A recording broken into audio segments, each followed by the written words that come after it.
अचानक घर जान मन लाग्यो। राजधानी रहेको यस खाल्डोमा खसेपछि निस्कनै गाह्रो।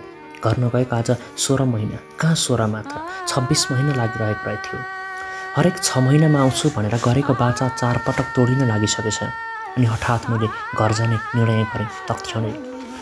जब मैले गाडीको टिकट लिएँ म निकै खुसी थिएँ। घर पुगेर परिवारसँग रहन पाउँदाको क्षणको कल्पनाले त म झनै रमाएँ। 1 महिना जति घरमा नै बिताउने अठोट साथ ठिक 1 बजेतिर लागेँ म बस पार्कतिर। भोलिपल्ट बिहान 7 बजे नै गाडी दमक पुग्यो। सधैँ चाहिँ घर पुग्दा म धेरै नै पुलकित थिएँ। आमा बाबा भाइ र बहिनीहरू पनि मलाई अचानक घर पाएर अति नै खुसी देखिए। दोस्रो दिनदेखि नै म साथीहरूसँग मिलेर पुरानो दैनिकी दोहोर्याउन थालेँ। हृदयमा गम्भीरता बास बस्न थालेको भए पनि बिन्दास बनेर उही किशोर भएका गल्तीहरू दोहोर्याउन थालेँ। केही दिनमा नै फेरि उही कुरा रिपिट हुन थालेपछि भने यसमा मेरो मन अडिन मानेन अनि मलाई छटपटी सुरु हुन थाल्यो। सायद त्यो शुक्रबारको दिन थियो। मामा आउनुभयो। उहाँले बराह क्षेत्रमा सप्ताह पुराण लगाउँदै हुनुहुँदो रहेछ। ढुङ्गा खोज्नेलाई देउता मिले चाहिँ भयो। आफन्तहरूसँग भेटघाट हुने र नयाँ ठाउँ पनि देख्न पाइने राम्रो अवसर मिलिरहेको थियो। अर्थात् अब नयाँ ठाउँमा नयाँ अनुभव हुनेवाला थियो। पुराणमा आमासँगै मैले पनि जाने विचार गरेँ। 11 गते बिहान जाडोयाम हामी मामा घर पुग्दा पुराणमा जान सबै तयार भएर बसेका रहेछन्। मामाहरू, ठुली आमाहरू, सानी आमाहरू र मामाका छोराछोरीहरू सबै नै तयार थिए। गाडी खचाखच भरिएको थियो मान्छे र सामानले। मैले चिने जाने जति सबैसँग ढोकभेट गरेँ र नचिनेकासँग परिचय अनि ढोकभेट। मामाकी छोरी रिता मलाई देखेर खुबै रमाइन्। हाम्रो भेट नभएको पनि धेरै भइसकेको थियो। रिता 1 वर्षले मेरो बहिनी थिइन्। दुवैले भर्खरै टिनेज पार गरेका थियौँ। दाजु बहिनी भन्दा पनि हामी दुई मिल्ने साथी जस्ता थियौँ। गाडी हिँड्यो। गाडीमा कोही कता त कोही कता बस्न पुगे। रिता र म एउटै सिटमा बस्यौँ। रितामा चञ्चलता उधुमै थियो अनि बाख्राका पाठाहरू चाहिँ चञ्चलै थिइन्। उनको चञ्चलता बुढाहरूका लागि प्रलयकारी थियो, महिलाहरूका लागि विस्मयकारी, तर मेरा लागि सुन्दर। मैले भने आफ्नो चपलतालाई लगाम दिएको थिएँ, अर्थात् गम्भीरताको लेप घसेको थिएँ। परिणाम बुढाहरूबाट म निकै मन पराइएको थिएँ। रिता र मैले गाडीमा अनेकानेक विषयहरूमा कुराहरू गऱ्यौँ। कुरा के भन्ने काने खुसी गऱ्यौँ। बेमतलबका उटपट्याङ गफ, जोक्स, अरूका प्रेमका कुरा, सिनेमा र सङ्गीत अनि पढेका पुस्तकहरूका बारे धेरै कुरा। उनी बिचबिचमा यसै हाँस्ने गर्थिन् मन खोलेर अनि म पनि हाँस्न पुग्थेँ उसै गरी। धरानमा खाजा खानका लागि हामी गाडी रोकिँदा पनि हामी छुटिएनौँ। हामी यसरी कुरा गरिरहेका थियौँ मानौँ अब केही समयपछि हामी सदाका लागि छुटिनु छ। गाडी धरानबाट चतरातिर कालोपत्रे सडक छोडेर उबडखाबड बाटोमा बिहेको हात्ती हिँडे जस्तो घरि बायाँ घरि दायाँ घच्याक गर्दै बराह क्षेत्रतर्फ लागिरहेको थियो। परलोक सुधार्न हिँडेको सबै तीर्थयात्रीहरू राम नाम जपिरहेका थिए। म कुनै ईश्वरको नाम त जपिरहेको थिइनँ, तर डराएको भने पक्कै थिएँ।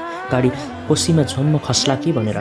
झ्यालबाट हेर्दा गाडीको बडी सडकभन्दा निकै बाहिर पुगे जस्तो लाग्थ्यो। मैले झ्यालबाट टाउको निकालेर बाहिर चियाएँ। हाम्रा अगाडि एउटा कहाली लाग्दो भिर गाडीलाई नै निलौना चाहिँ गरी पसारिरहेको थियो। मैले भिरको अन्तिम किनारासम्म निहालेँ। कल गरेर एकनासले बगिरहेको कोसीमा गएर मेरा आँखाहरू रोकिए। भिर टुङ्गिन्थ्यो नै त्यहीँ। कोसीको त्यो निलो पानीले मलाई कसरी खिच्यो भने मेरो मनबाट एकाएक सारा डर बिलाए। चरर घच्याक। त्यही बेला ठुलो आवाज साथ गाडीमा ब्रेक लाग्यो। गाडीको चक्कामा ठोकिएर एउटा ठुलो ढुङ्गा गड्र्याङ्ग आवाज गर्दै भिरबाट तल खस्यो। मेरा आँखाले त्यो ढुङ्गालाई पछ्याए। ढुङ्गा अर्को एक ठुलो चट्टानमा बजारिएर जोडले हुनहुनिँदै कोसीको पानीमा खसिएर बिलायो। सुखको समयमा मान्छे भगवानलाई भुल्छ। जब दुःख आपद विपद आइपर्छ तब मात्र ऊ भगवान सम्झन्छ। सम्पूर्ण यात्रीहरू जोडले भगवानको नाम पुकार्न थाले। बाँच्नका लागि सबैलाई लागेको थियो गाडी भिरबाट खस्न नै लागेको छ। ईश्वर पुकारले गाडीमा आतंक छायो। सबै छिटो गाडीबाट ओर्लन चाहिरहेका थिए। मसँगै सिटमा बसेकी रिता पनि अत्तालिएर उठिन्। मैले उनको अनुहारमा हेरेँ। उनी खुबै डराएकी थिइन्। उनी सुन्दर त थिइन् नै, यसरी अत्तालिँदा उनी झन् सुन्दर लागिरहेकी थिइन्। के हुन्छ भन्ने पहिला नै थाहा पाए चाहिँ म पनि थोरै पनि उत्ताउलो बनिरहेको थिइनँ। उनको त्यो स्थिति देखेर मलाई आँसु लाग्यो। हुन त सबैको स्थिति हास्यास्पद नै थियो र म हाँसेँ पनि। मानिस अत्तालिएको बेलामा त्यसरी हाँसेको उनलाई अस्वाभाविक लागेछ क्या र रिसाएको अभिनय गर्दै भनिन्, तपाईँ नै पो बाँच्ने इच्छा नहोला र ढुक्कले बस्नुभएको छ। मलाई त अझ धेरै बाँच्नु छ। उनी जुरुक्क उठिन्। मैले उनको पाखुरामा समाएर तानेँ। उनी जिउ छोडेर थचक्क मेरो काखमा बस्न पुगिन्। लाजले उनका गालामा हल्का गुलाबी रङ चढ्यो। लजाइन्। डर र लाजको यो उत्तेजनामा उनी झनै सुन्दर देखिन्। अनायासै हामी बीच असहज वातावरण सिर्जना हुन पुग्यो। मैले यस असहजतालाई तोड्ने पहल गर्दै भने, साँच्चै रिता, अहिले गाडी यो भिरबाट तल झऱ्यो भने तिमी सबैभन्दा पहिला कसको नाम लिन्छौ? रिताले मेरो आँखामा आँखा जुधाउँदै के भन्ने? आँखा तरेर भन्ने, म त तपाईँकै नाम लिन्छु। तपाईँ जति प्यारो यस संसारमा मलाई अरू कोही पनि लाग्दैन। वातावरण अझ असहज पो भयो। उनको कुरा मैले गम्भीर रूपमा लिएको छैन भनेर देखाउन र यस असजिलोपनालाई तोड्न आवश्यक थियो। जुक्ति केही नदेखेपछि अट्टहास लगाएँ। उनको कुरा कुनै पनि कोणबाट हेर्दा हाँस्नुपर्ने थिएन, तर म भने नरोकिकन एकनासले हाँसिरहेँ। उनले मलाई अचम्म मानेर हेरिन्, जुन हेराइ मेरो बिना प्रसङ्गको अट्टहासको परिणाम थियो। उनले छातीले मलाई अलिकति धक्का दिँदै भनिन्, एहे, तपाईँ यसरी किन हाँस्नु भएको? चालित विद्युतीय यन्त्रलाई रिमोट कन्ट्रोलद्वारा बन्द गराए जस्तो उनको छातीका गोलाइको स्पर्शको आभास पाउन सक्दै किन हो कुन्नी? मेरो हाँसो एक्कासी गायब भयो। पाठकहरूलाई स्मरण गराउँ, उनी अहिलेसम्म पनि मेरो काखमा नै थिइन्। उनको दायाँ हात मेरो काँधमाथि थियो भने मेरो बायाँ हातले उनको शरीरको भार थेगिरहेको थियो। उनको सम्पूर्ण शरीर अत्यन्त तातो थियो भने मुटुको गतिमा तीव्रता थियो, जसको कारणले उनको पुष्ठवक्ष मेरो आँखा अगाडि नै तलमाथि गरिरहेका थिए। मैले उनलाई निहालेँ। उनका आँखा, उनको ओठ, उनका गाला, खै के भनौँ, उनका प्रत्येक अङ्ग अत्याधिक आकर्षक र उस्तै सुन्दर थिए। म त्यो सुन्दरतामा हराउन थालेँ। ध्यानीले अचानक ब्रह्मज्ञान भए जस्तो त्यही बेला मेरो मनमा एउटा प्रश्नले जन्म लियो। मामाकी छोरी अर्थात् बहिनीको शरीरको बारेमा यो म के सोचिरहेको छु? अब भने रिता पनि केही विचलित हुन पुगिन्। म सिटबाट उठेँ, तर उनी अझ पनि मलाई घाइते बघिनीले चाहिँ आक्रामक नजरले हेरिरहेकी थिइन्, मानौ उनी आक्रमण गर्ने तयारीमा थिइन्। मैले उनका त्यो आक्रामक र तेजिला नजरको सामना गर्न सकिनँ। उनको नजर छल्नका लागि लुगाको धुलो टकटकाएको बहाना गर्दै गाडीको ढोकातिर मैले आफ्नो दृष्टि फ्याँकेँ। अन्तिम यात्री गाडीबाट ओर्लने तयारीमा थिए र अब ओर्लने पालो रिताको र मेरो नै थियो। म हिँडेँ, उनी पनि लुरु मेरो पछि लागिन्। म ढुक्क भएँ। हा हु गाडीबाट के ओर्लिएको थियो एउटा दृश्यले मलाई हाँसो उठ्यो। म पेट मिची हाँस्न थालेँ। सबैजना मेरो छेउमा आए। रिता सशङ्कित नजरले मलाई हेर्न थालिन्। गाडी कस्तो ठाउँमा रोकिएको थियो भने अरू आधा फुट मात्र चक्का घिस्रिएको भई सप्ताह पुराण लगाउन हिँडेका हामी 50 जना तीर्थयात्रीको जीवन लीला टुङ्गिने थियो। मुटुको गति नै बन्द हुने स्थिति रहेको अवस्थामा मैले त्यसरी एकनासले अट्टहास लगाएकोलाई सबैले कुबेलाको हाँसो भन्ने ठानिरहेका रहेछन्। मामाको बायाँ छेउमा उभिएका केदारले चारैतिर दृष्टि फ्याँकेर मेरो हाँसोको कारण पत्ता लगाउने प्रयास गरे। हामी तीर्थयात्री बाहेक त्यहाँ नजिक कोही थिएन। हाम्रो 10 फुट जति अगाडि एउटा ढाक्रे बढेमानको भारी बोकेर आउँदै थियो। बस त्यति नै हो। त्यहाँ हाँसो उठ्ने खालको असामान्य दृश्य नहुनु यतामा भने एकनासले हाँसेको केदारलाई असह्य भएछ। उनले मेरो नजिक आएर कानकै छेउमा काने खुसी गरे, होइन तिमी यसरी किन हाँसेको? त्यही बेला आमाले पनि सोध्नुभयो, बेलानको बेला त किन यसरी हाँसेको हौ? केही पर ढुङ्गामाथि बस्नु भएको माइजू त्यहीँबाट कराउनु होइन, भान्जालाई के भएर त्यसरी हाँस्नु भएको? जङ्गली लाग्यो कि कसो? अनि आफू पनि हाँस्नुभयो। म माथि प्रश्नको प्रहार हुन थाल्यो। म हाम्रो गाडीलाई छोडेर अगाडि लागेको ढाक्रेलाई देखाउँदै हाँसिरहेँ। त्यो ढाक्रेलाई देखेर हाँस्नुपर्ने किन? हामी मध्येको कसैले सोध्यो। ढाक्रे हाम्रो गाडीलाई पछाडि छोड्दै अगाडि बढिरहेको थियो। मैले हाम्रो अगाडि गइरहेको त्यस ढाक्रेलाई देखाउँदै भने यो ढाक्रे र हाम्रो गाडी चतराबाट सँगसँगै हिँडेका, तर अहिले ढाक्रे हाम्रो गाडीभन्दा अगाडि गइरहेछ। अगाडि गइरहेको ढाक्रेलाई सबैले हेरे। सायद अब हाँस्ने पालो बाँकीहरूको थियो। टेलिभिजनमा महजोडीको विशेष हास्य सिरियल हेरिरहे जस्तो सबैजना त्यस ढाक्रेलाई हेर्दै हाँस्न थाले। त्यहाँ सबैको भन्दा ठुलो हाँसो जेठा मामाकी छोरी राममाया दिदीको थियो। उनको हाँसोले बाँकी सबैको हाँसोलाई ढाकिरहेको थियो भने सबैको भन्दा मसिनो हाँसो रिताको थियो। उनी त केवल मुस्कुराई मात्र रहेकी थिइन्। जे होस्, सबै तीर्थयात्रीहरूको हाँसो एकसाथ छोड्दा त्यो निर्जन स्थल गुन्जायमान भयो। सधैँ जसो उदास रहने स्थान पनि हामी सबैसँग एकैपटक खुलेर हाँस्यो।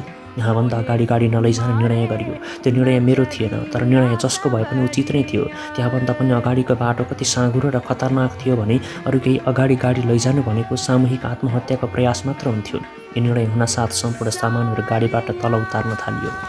गाडीबाट सामान उतार्न पनि केही समय लाग्यो। अन्धकारले आफ्नो वृत्त साँघुर्याउँदै आइरहेको थियो। कसिएर हिँड्दा बर्हा क्षेत्र पुग्न अझ बढी 1 घन्टा लाग्न सक्थ्यो। हाम्रो साथमा बुढाबुढीहरू पनि थिए, जसलाई डोर्याएर बिस्तारै हिँडाउनु पर्थ्यो, तर हामीसँग 1-2वटा मात्र लाइट थिए।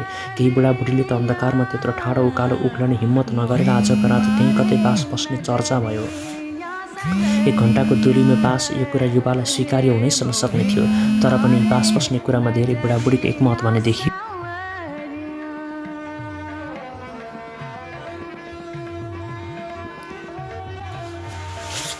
आज राति त्यहीँ बास बस्ने र जानेमा कसको बढी मत छ भोटिङ गरेर हेरौँ न त। गणेशले त्यो कुरालाई ठट्टाको रूपमा लिँदै भने, किनकि त्यहाँ बास बस्ने भन्ने प्रश्नै आउँदैन थियो।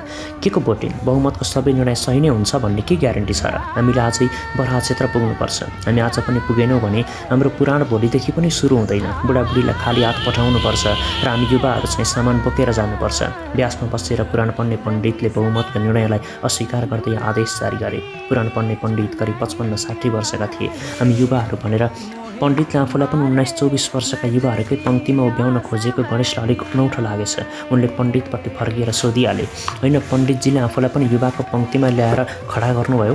तपाईँले अझ पनि आफूलाई युवा नै ठान्नुहुन्छ है कसो? कम्मरमा हात राखेर कोसी बगेको हेरिरहेका पण्डितजी गणेशको कुराले फनक्क घुमेर भने, युवाको परिभाषा तपाईँहरू कसरी गर्नुहुन्छ मलाई थाहा भएन, तर म चाहिँ 20-25 वर्षका लक्का जवान हुनलाई मात्र युवा मान्दिनँ। युवा हुनका लागि शारीरिक साथै मानसिक तन्दुरुस्ती पनि आवश्यक छ। कुनै एक बलियो व्यक्ति जो भर्खर 24-25 वर्ष मात्र पुगेको किन नहोस्, ऊ मानसिक रूपमा दुर्बल छ भने त्यसलाई म युवा मान्दिनँ। युवा हुनका लागि जोस जाँकर हुनु पर्यो, भविष्यप्रति आशा हुनु पर्यो, केही गर्न सक्ने हौसला हुनु पर्यो, शिखर छुने आकाङ्क्षा हुनु पर्यो। खालि ठुलो चिल्लो शरीर भएर मात्र पुग्दैन। म शारीरिक रूपमा तपाईँहरूभन्दा अशक्त छैन भने मानसिक रूपमा तपाईँहरूभन्दा सशक्त छु। त्यसकारण म पनि तपाईँहरू जस्तै युवा हुँ, चाहे मेरो उमेर 55 वर्षकै किन नहोस्। पण्डितजीको कुराले गणेशको प्रश्नको उत्तर दिने कार्य मात्र गरेन, बुढाबुढीहरूमा निकै जोस र जाँगरको सञ्चार गर्ने कार्य पनि गर्यो। सबै बुढाबुढीहरू हिँड्नका लागि आफूलाई भारी छाट्ने तरखर गर्न थाले। आफूलाई कमजोर महसुस गरिरहेका बुढाबुढीहरूमा पण्डितका ती वाक्यले सञ्जीवनीकै काम गरेछ कि क्या हो? किनकि उनीहरू हामीले सोचेभन्दा ठुलो भारी बोक्न तम्सिरहेका थिए। कहाँसम्म भने हामीले डोर्याएर लाग्नु पर्ला भनेर सोचे कि माइली ठुलियामा समेत एउटा वजनदार झोला बोकेर अघि बढ्ने प्रयासमा हुनुहुन्थ्यो। तथापि हामी सबैले सकेसम्म सामान बोक्दा पनि निकै सामान बाँकी रहने छाँटकाँट देखियो। अब बाँकी सामान के गर्ने भन्नेमा फेरि मत विभाजित भयो। सबैले आफ्नो मत प्रकट गरे। कसैको विचार चित्त नबुझेपछि मामाले पण्डितजीकै मुख ताक्नुभयो।